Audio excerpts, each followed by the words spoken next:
screen you can see I've written poetic devices and there are, अब आप अपने question papers को देखेंगे या फिर आप बोर्ड के क्वेश्चन पेपर्स को देखेंगे because now you have to make yourself ready for the next step.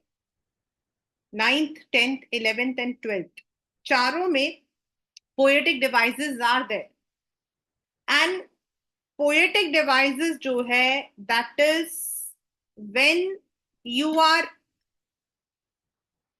you may be asked to directly ask, identify the poetic device used in this line. It can be there in the poems also and it can be there in your literature also. ऐसा नहीं है कि आप poem में ही इसको expect करेंगे. You can as well expect it even in the literature also. आप literature section में भी इसको जो है कर सकते हो. Now, when it comes to the poem section, जब हम poem में बोल रहे हैं, तो there might be one which may say identify, right? और दूसरा आपको कह सकता है कि what is the poetic device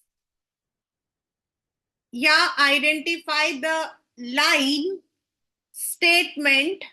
मैं अलग अलग शब्द बता रही हूं. Identify the line या statement having the same poetic device as used above.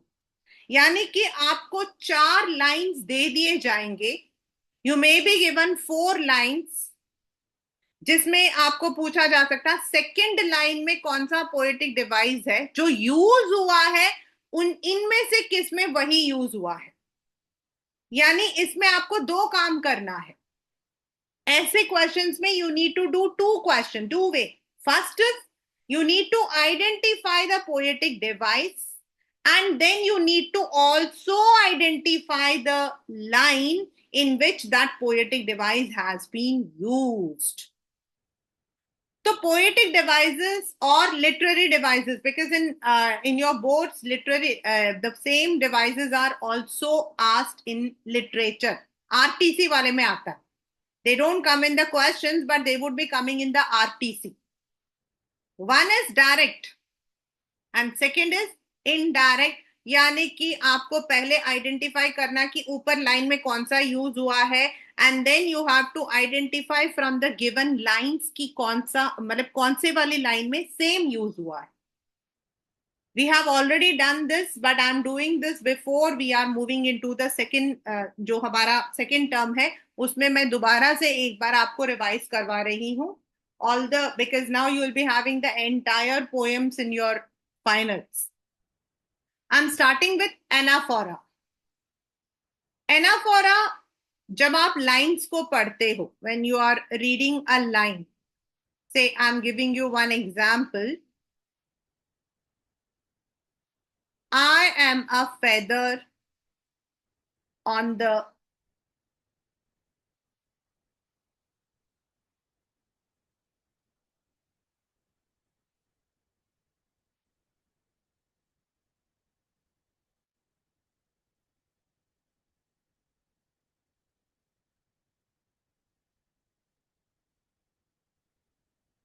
This is an example. आप लोगों के बुक में जो आपका पोयम है 2 roads not taken, the road not taken, उसमें anaphora is there. In this, if you see, I am is repeated in the next sentences. मतलब beginning में जब सेंटेंस आपका बिगिन हो रहा है तो वहां पर जो लाइन आपके जो वर्ड्स हैं दे आर रिपीटेड. एंड ऐसे जो हमारे रिपीट होते हैं, like you may be having, वो आपका जो पोएम है class the second batch language and literature, you have that rain on, नहीं दिस विंड वाले में डोंट थ्रो, डोंट स्कैटर, उसमें डोंट जो वर्ड है it is repeated. That is called as anaphora. In another word, it is repeating of the words in the beginning of the sentence. जब आपका sentence begin होता है तो उसके अंदर आपका ये जो है रिपीट होता है।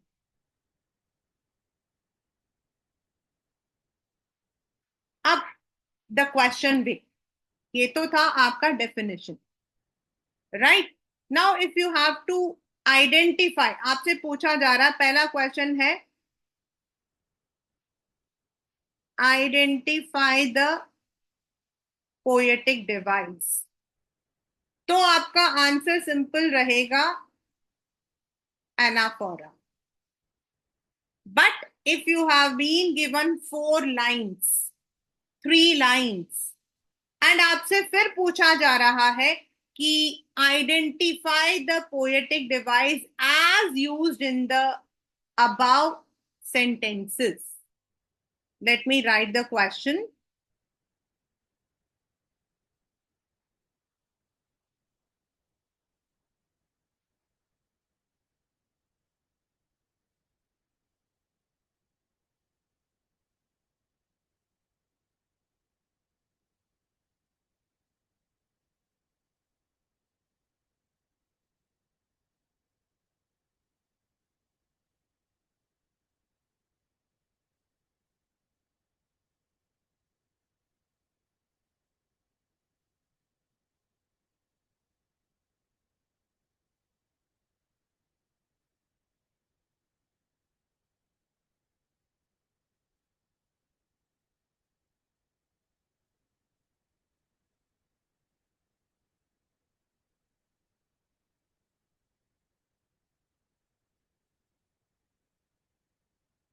When I say, then you can note down. There is no अभी आपको कोई जल्दी से नोट नहीं करना है. You have to only understand.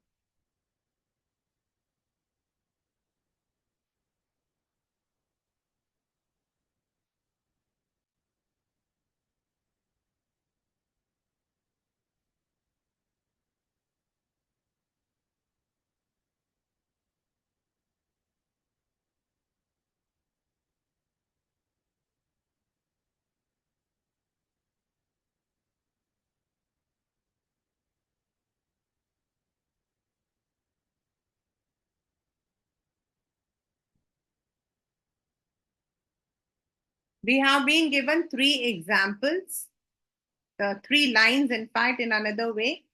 The first says, aware of sun, air, and water, and a labor not different. ये आपका नो मैनान फॉरेन से लिया है. Second is, every tinkle on the shingles has an echo, taken from Rain on the Roof. Third is, don't throw the books, don't scatter the paper. Wind. अब अगर आप इन मतलब आपके पास में क्वेश्चन है, this is a question in your book, in your exam. Now you have to identify the poetic device what is given above, जो question paper में आपके आ सकता है. तो यहां आपको दिया है, I am a feather on the bright scheme, I am a blue horse.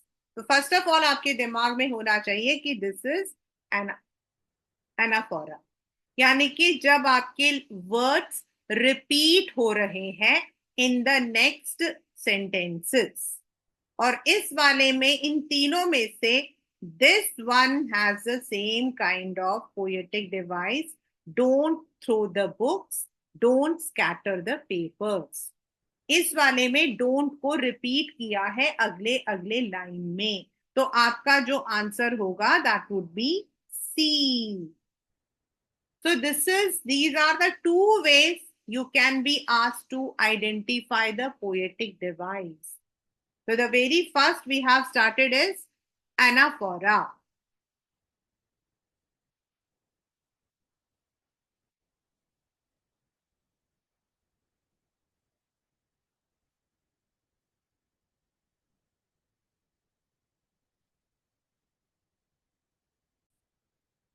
Enjambment is when up, or enjambment is very common in most of the poems. There might be a stanza, एक stanza जरूर होगा जिनमें आपके जो lines हैं, जैसे पहली line है, जैसे इसमें है don't throw the books, don't scatter the papers. Normally जो हमारा पोयम होता है उसमें डोंट थ्रो द बुक्स के बाद कोई पंक्चुएशन मार्क आना चाहिए. like it might be a full stop, a comma, semicolon. लेकिन अगर आपके एंड में there is no punctuation mark और दूसरी लाइन स्टार्ट हो जाती है, that is called as enjambment. And enjambment is very common in all the most of the poems. एक स्टैंजा ऐसा जरूर होता है जिनमें दो तीन लाइंस होती हैं जिनमें there is no punctuation mark at the end of the sentence. Like April is the cruelest month, breeding lilacs out of the dead land mixing. Now there is no punctuation mark here. यहाँ पर कोई punctuation mark नहीं है. So this is called as enjambment. मतलब to identify enjambment in a line, in a stanza, you will be given 4 lines, and if there is no punctuation mark in 1 or 2 lines, जरूरी नहीं है कि वो एक ही line में हो या 2 लाइन में हो, 2 or 3 lines, बिकॉज फोर्थ तो आपका एंड होता है, 4 लाइन का नॉर्मली हमारा होता है, तो फोर्थ तो हमारा एंड होता है. तो most of the time the first and second line don't have any punctuation, that is a full stop और a comma, they are not there, तो उसको हम बोलते हैं एनजैम्पमेंट. And आपके पेपर के अंदर the similar question will be there. You might be given a direct question, that is identify, or you might be given the sentences और आपसे पूछा जा सकता है. इनमें हमारे दो दो sentences होते हैं, तो फर्स्ट टू सेकेंड सेंटेंस के एंड में, not in the beginning, not in the mid, end में there should be a punctuation. अगर नहीं है तो that becomes enjambment. And it's a very common poetic device in all the poems.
Refrain, in the communicative we have the solitary reaper, Brooke.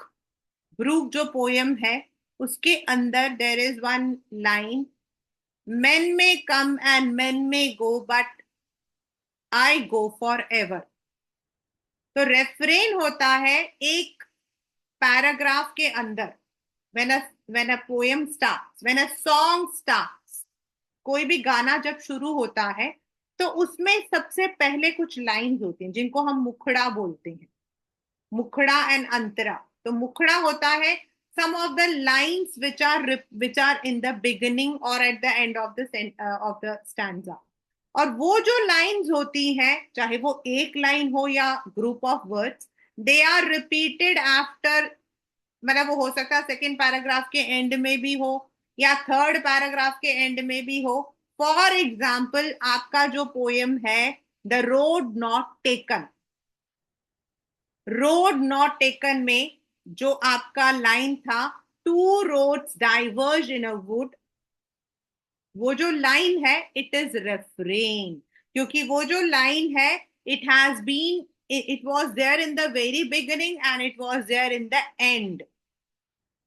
तो जब कोई line या group of word आपके stanzas में या एंड में रिपीट होता है उसको हम बोलते हैं refrain.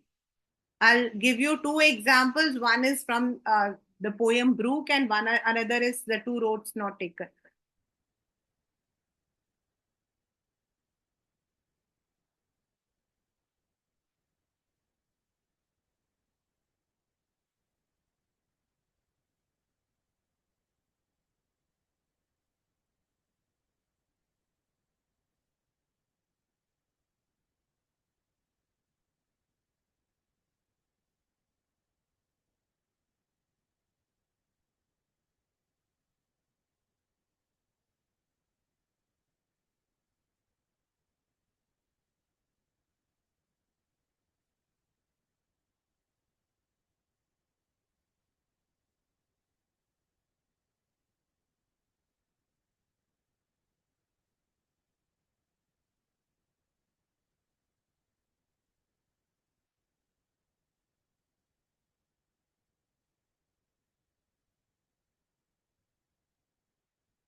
I show you this poem. मैं आपको ये पोयम दिखाती हूँ.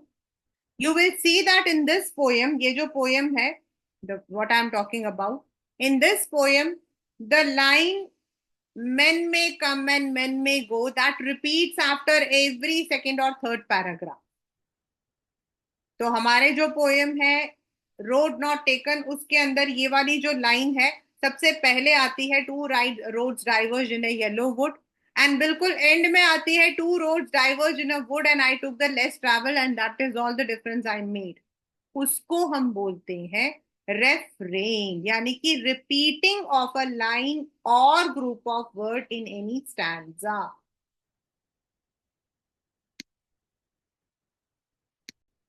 To road diverge in a yellow wood, अगर ये लाइन आप देखते हो तो this is there here, and then at the end two roads diverge in a wood and I took the one less bye.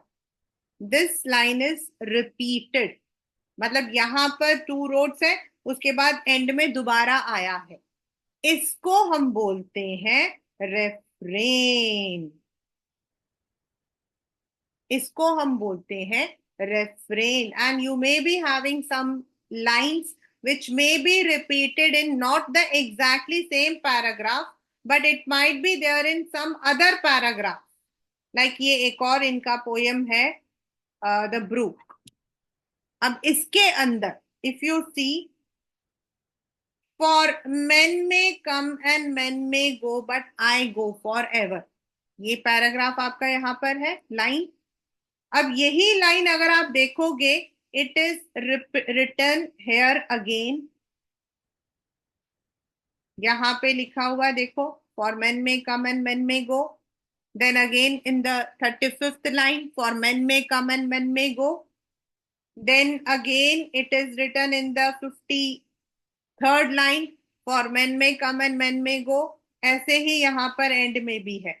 इसको हम बोलते हैं refrain. This is called as refrain when a line or a group of words are repeated. Either it may be in the second, third or paragraph, जैसे हमारे to जो road not taken है उसमें starting में और ending में था. इसको हम बोलते हैं रेफ्रेन.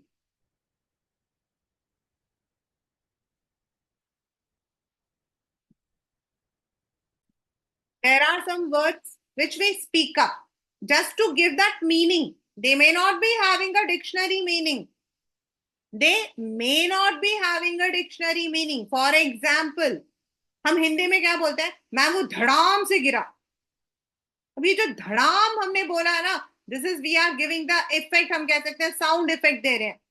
मैम वो धप, जैसे हमारे वो जो चैप्टर था स्नेक एंड मिरर, उसके अंदर वो जो स्नेक के गिरने का जो साउंड था, that was said as third. There was a loud third. तो ये जो वर्ड्स होते हैं विच आर, मतलब कि वो मीनिंग जो है हम उनके प्रोनाउंसिएशन से निकालते हैं. Like we say now what is this श, what is this, but we are using it to quiet someone. हम किसी को चुप रहने के लिए बोल रहे हैं.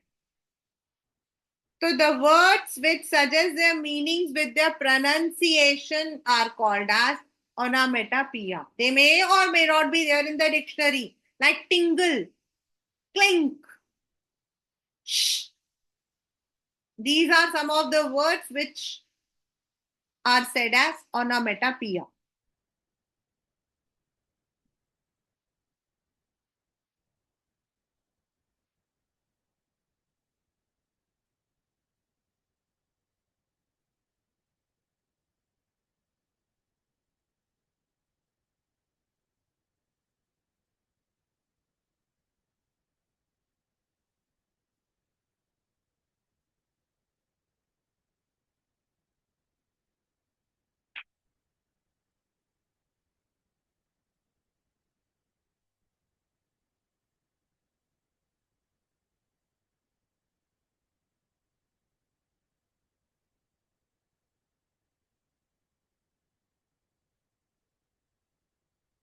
The duck quack, quack, quack.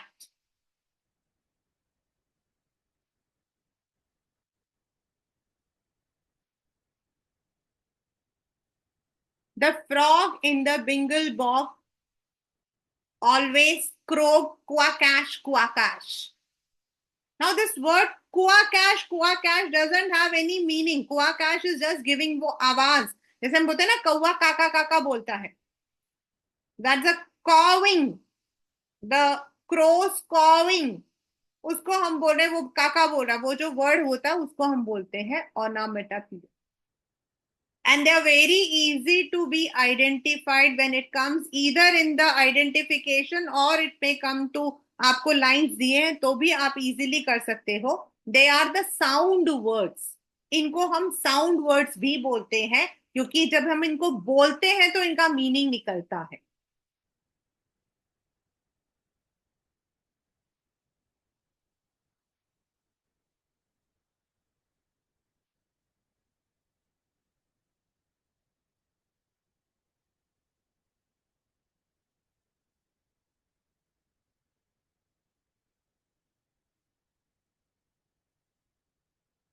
Now a bit different. Now a bit different.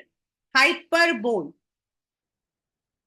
आप लोग एक दूसरे को जब बात करते हो तो क्या बोलते हो, इतना हाइपर क्यों हो रहा है? तो what is the meaning of hyper? Something थोड़ा ऊपर. तो हाइपर बोल होता है टू एग्जैजरेट एनी डिस्क्रिप्शन. किसी भी चीज को हम हिंदी में बोलते हैं बढ़ा चढ़ा के बोलना. हाइपर बोलिस किसी भी चीज को बढ़ा चढ़ा कर बोलना.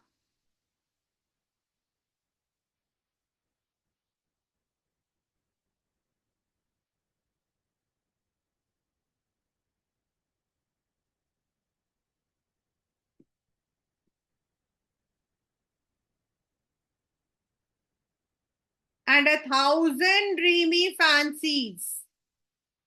जैसे हम बोलते हैं ना, मेरा जो बैग था ना वो तो 100 किलो का था. आपका बैग 100 किलो का है? आपका बैग 100 किलो का है? नो. बट आप उसको बढ़ा चढ़ा के बोल रहे हो because you want to say that it is very, मतलब बहुत ज्यादा वेट है. तो इसीलिए आप उसको बोल रहे हो मम्मा ये जो था ना बहुत ही भारी था. तो इंस्टेड ऑफ सेइंग दैट वो बहुत भारी था आप कहते हो my God it is 100 kilo. ये तो 100 100 किलो का है. नॉर्मली वो 100 किलो का थोड़ी होता है.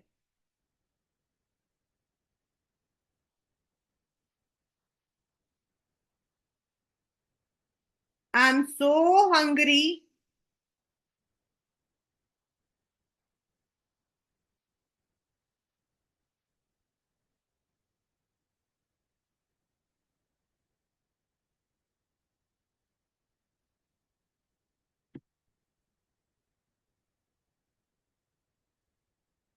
I am so hungry that I could eat an elephant, I could eat a horse.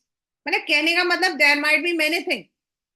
कुछ भी बोल सकते हैं. किसी भी चीज को बढ़ा चढ़ा के बोलने को हम बोलते हैं हाइपरबोल.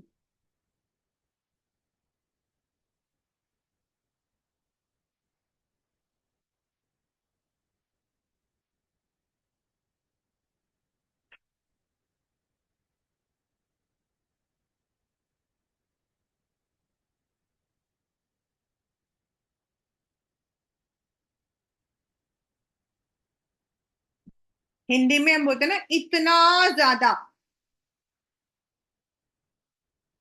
इतना इतनी मतलब the sun was blazing so bright that it looked like 1000 star से भी ज्यादा.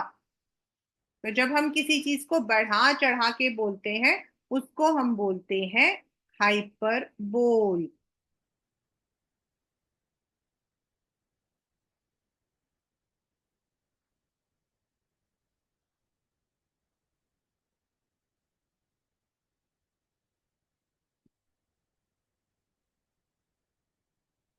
Next we have symbolism. Symbolism is used both in the literature, hyperbole भी यूज होता है, सिंबॉलिज्म भी यूज, लाइक लाइक ओनोमेटोपोइया सिर्फ पोएम्स में यूज होता है। लिटरेचर में जब हम बात कर रहे थे तब बोल रहे थे, जैसे उसके अंदर था स्नेक एंड मिरर के अंदर, देन तो तब यूज हो रहा है। Symbolism is when you are using something as a symbol, प्रतीक। इन हिंदी हम उसको बोलते हैं प्रतीक, चिन्ह, प्रतीक, चिन्ह। फॉर एग्जाम्पल दैट पोएम हमारा है द विंड वाला जो था, sorry, rain on the roof, और विंड में the wind blows out weak fires, the he make strong fires roar and flourish. तो जो विंड है it is the symbol of power, the wind is the symbol of power.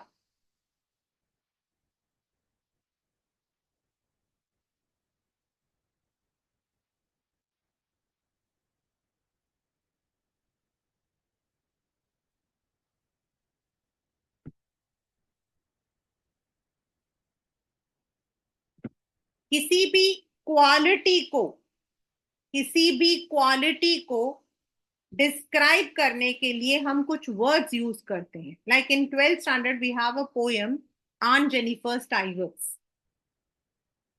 हमारा एक poem है 12th standard में, on Jennifer's tigers. Now if you look into that poem, उसके अंदर जो टाइगर्स है, जो टाइगर्स है, they are actually the symbol of dominance. अगर आप उस पोएम को पूरा पढ़ते हो तो आप समझोगे कि that poem is, sorry, that particular जो वर्ड टाइगर है वो सिंबल है फॉर डोमिनेंस, पावर, करेज। हम क्या बोलते हैं, हमारा राजा बेटा, हमारा शेर बेटा। तो अब ये जो शेर हम क्यों यूज कर रहे हैं, आप शेर हो, आप शेर हो, शेर हम यूज करते हैं because lion tigers they symbolize courage, power. तो when you are using some words to represent some quality, like हमारा जो ये वाला पोएम था द विंड, इट इज, उसके अंदर wind is the symbol of power. जो विंड है it is the symbol of power. Wind कुछ भी कर सकता है, विंड जला भी सकता है, बुझा भी सकता है। Wind can flourish the Fyers, wind can switch off the Fyers, वो दोनों कर सकता है, ब्लो ऑफ द फायर। तो जो विंड है that is a symbol in that poem. तो जब हम यूज करते हैं कोई भी एक वर्ड, और मतलब एक नहीं, एक से ज्यादा भी हो सकता है, when we are using them, तो उसको हम बोलते हैं symbolism. We use it as symbolism. Symbol क्या होता है, सिंबल होता है आपका कोई चिन्ह। And in the poem when we are using any word, like we are using a dove, a flame. अब डव किसके लिए हम यूज करते हैं, डव जो कबूतर है वो किसके लिए यूज होता है, that is use for piece, that is use for piece. White colour हम किसके लिए यूज करते हैं, फॉर पीस। ब्लैक कलर हम किसके लिए यूज करते हैं, we use it for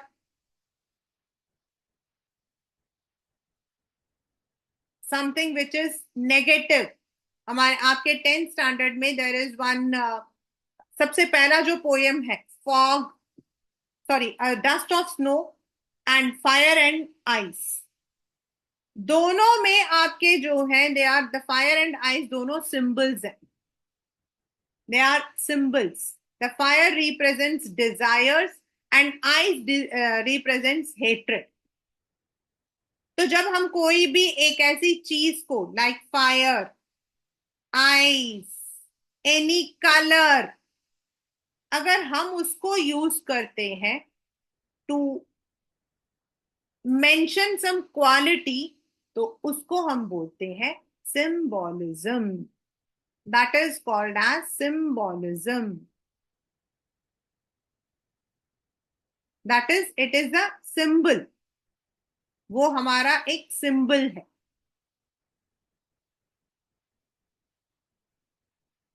buds used होते हैं, कलर्स यूज होते हैं, ब्रोकन मिरर यूज होता है आपका.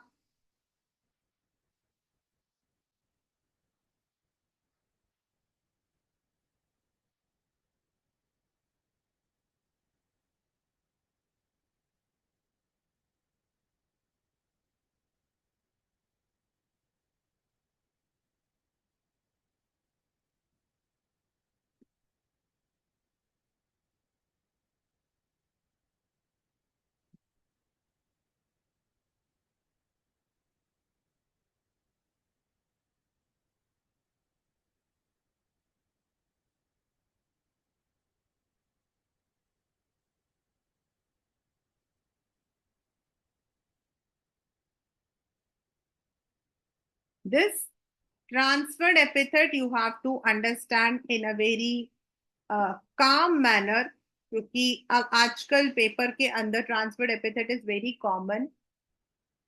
If you look into the word, it says transferred. किसी चीज को एक जगह से दूसरी जगह लेकर जाना.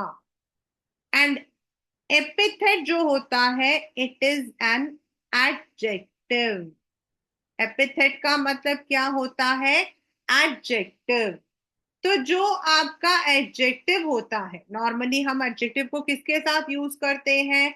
नाउन को मॉडिफाई करने के लिए, राइट? हम एडजेक्टिव क्यों यूज करते हैं? आई am wearing a N orange shirt. तो जो ऑरेंज है, दैट इज एन एडजेक्टिव जो कि मेरे शर्ट की क्वालिटी बता रहा. ये आप लोगों ने थर्ड में, फोर्थ में, फिफ्थ में लर्न किया है. बट जब हमारे ऐसे एडजेक्टिव यूज हो रहे हैं, लेकिन उससे we are getting something, meaning हमारा कुछ और आ रहा है. It is not about the colour of the shirt. I am wearing an orange shirt. तो orange shirt is adjective and noun. Shirt मेरा नाउन है और उसके लिए orange has been used as an adjective.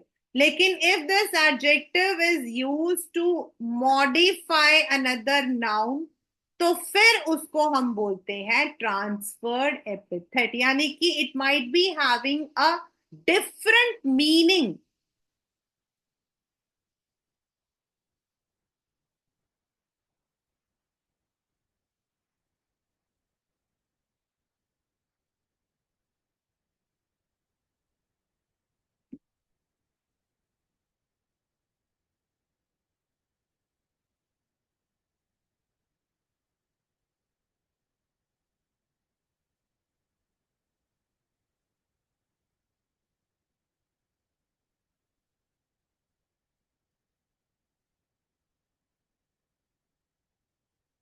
Transferred epithet and metaphor देखने में बिल्कुल एक जैसा लगता है.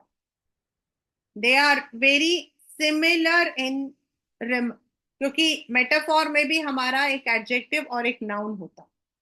लेकिन मेटाफोर में हम कंपैरिजन करते हैं. जैसे it is a black, he is wearing a black coal shirt. तो वहां ब्लैक कोल शर्ट जो है, it is refer to the shirt's colour which is as black as coal. And transferred epithet में it might be having some other meaning. It is not comparison, लेकिन कोई और meaning. I am giving the example.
In the poem No Men Are Foreign, you have one line which is called as aware of sun and air and water, are fed by peaceful harvest by wars. अब peaceful harvest क्या होता है? Harvest कभी peaceful होता है क्या? Harvest तो harvest है. Harvest means the crops growing. Harvest का मतलब है खेती बाड़ी. हार्वेस्ट का मतलब है खेती बाड़ी. तो उसमें तो कोई पीसफुल या फिर you don't have anything अनपीसफुल.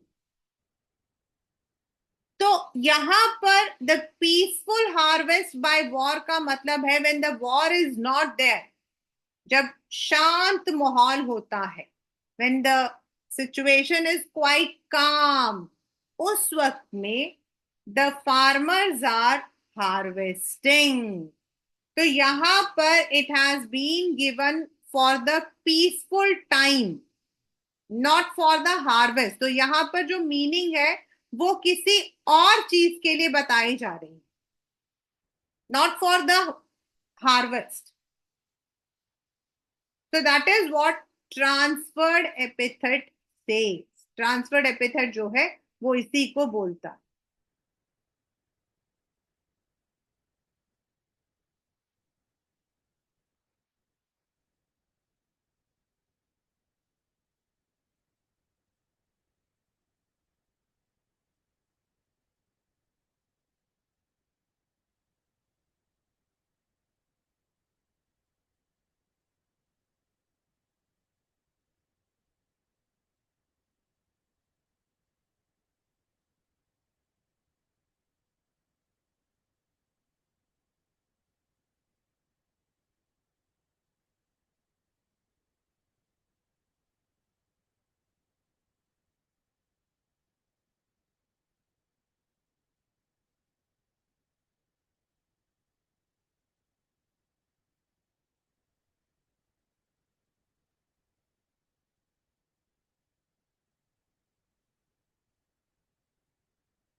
The more examples.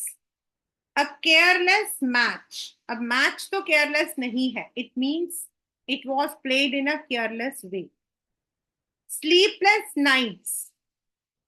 Now nights are not sleepless. That means we did not have the sleep. तो यहाँ पर careless is adjective and match is noun. Similarly, sleepless is adjective and nights are noun. When these two are together, but their meaning is something different. Sleepless night, I had sleepless nights, matlab I was worried. Sleepless night, matlab I was worried. A careless match, matlab the match was played improperly. That means it does not, match is not careless. When the words are giving, इनमें आपको हमेशा while you are looking in your options, most of the time they come with the option questions. ये direct नहीं आते हैं ninth में या tenth में. ट्वेल्थ में डायरेक्ट आते हैं, नाइन्थ और टेंथ में डायरेक्ट नहीं आते. दे कम विद द ऑप्शंस. तो जब आपके पास ये ऑप्शन हो ट्रांसफर्ड एपिथेट और आपके पास वर्ड्स हो, तो पहले आप देखिए कि इफ इट इज मेटाफॉर यानी कि वो कंपैरिजन है, और it is giving some other meaning.